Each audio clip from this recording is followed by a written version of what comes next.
Me tomó un CNR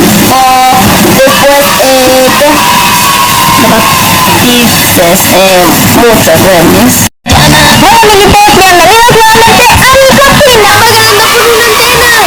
Chicos, es un empate. Muy bien. ¡Argentina volada!